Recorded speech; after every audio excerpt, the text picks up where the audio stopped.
This is your Smackdown review for November 14th, 2025. Show opens with Charlotte Flair, Alexa Bliss, Io Sky, and Rhea Ripley coming out. They had a little discussion about the War Games match, and Rhea Ripley addressed the situation with Lash Legend and Nia Jax and the Kabuki Warriors winning the tag titles from Charlotte Flair and Alexa Bliss. Then Charlotte and Alexa Bliss come out, and Charlotte talks to Rhea Ripley and says how she doesn't trust Rhea Ripley, yada yada.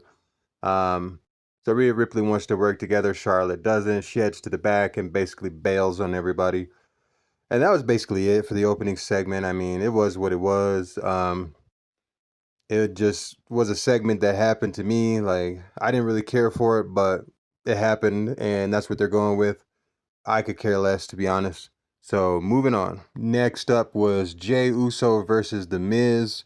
This was what it was. I mean, I don't really think this deserves any details. Okay, you could expect The Miz to lose. I mean, who really asked for The Miz versus Jey Uso anyways? It was what it was. It happened, and we're moving on. Next up was Ilya Dragunov versus... Damn, I forgot his name. Axiom. There we go. I was about to call him Masked Boy. Oh God. Anyways, yeah, this match was all right. It was cool. You know, it had some good spots. Ultimately, Ilya Dragunov got the win and put Mask Boy to sleep. Okay, but seriously though, yeah, just another match, tournament match. Okay, on to the next. And the next segment was Sami Zayn coming out to call out Solo Sikoa. So Solo Sikoa comes out with his mime minions. I mean, who is this guy anymore? Solo Sikoa basically is a leader of a gang of mimes. Mime clowns, silent clowns that don't say anything but how much they love this guy. I mean, what are these guys, his boyfriends? I don't know, man. Like, I don't know. Solo Sikoa in this group is just weird, and I don't really care for anything that they do. There once was a time when I actually was into Solo Sikoa, and I wanted to see Solo Sikoa become something big. And when he used to do the spike and he used to act like Umaga, I thought it was cool. When he was Roman Reigns' right hand bodyguard, enforcer, whatever, he was cool. Now, damn, how the mighty have fallen. He was at the throne with Roman Reigns, basically, with him all the time. He was even being advertised in storylines as the guy to take Roman Reigns' place by Roman Reigns. And now he's a leader of a mime clown faction. I mean, geez. And we talk about LA Knight not getting a shot. I mean, LA Knight is never going to be in the spot that Solo Sikoa is. So all the LA Knight fans need to be happy. We are moving on. I didn't really care for this Sami Zayn, Solo Sikoa crap. Yeah. Next up was LA Knight. Yeah. Versus the Long Island King, Zack Ryder. Zack Ryder is back. I don't know if he's back in WWE or if it was just a one night appearance. Honestly, I forgot even what company he's with currently. So anyways, whatever. Zack Ryder's back, and I honestly thought they were gonna have LA Knight lose to this guy. I was already sitting there kind of like, here we go. And when Zack Ryder hit the Rough Rider on LA Knight, I thought it was over. I was about to count to 3, and then I was gonna make a video of how LA Knight was buried.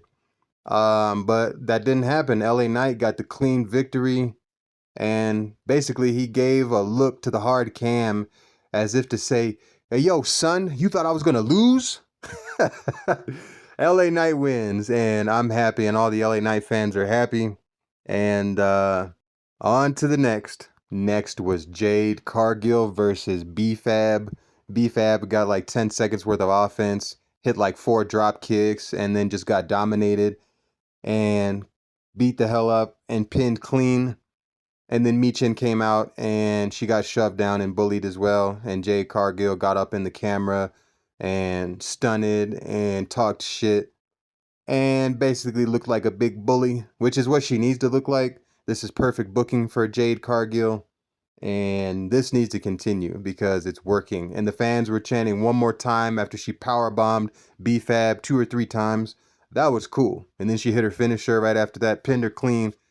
Good match, okay? Stuff like that needs to continue, and Jade will get over as a monster heel. Cody Rhodes versus Bronson Reed. We are now in main event territory. And basically, this went back and forth for a little bit. And it ended up with a bunch of interference from the Usos and Drew McIntyre and Braun Breaker. And a brawl broke out, and the heels dominated and stood tall. And Bronson Reed hit the tsunami on Cody Rhodes. And the heels picked the pockets and the pocket change of the baby faces and left them laying. And that was basically the main event. And that's all she wrote. It wasn't a bad show. It wasn't a good show. I think it was just another SmackDown episode. Like, here's the thing, like, yeah, we can kind of say what's a good show and a bad show, but ultimately it's just a show because we're really not in control of it.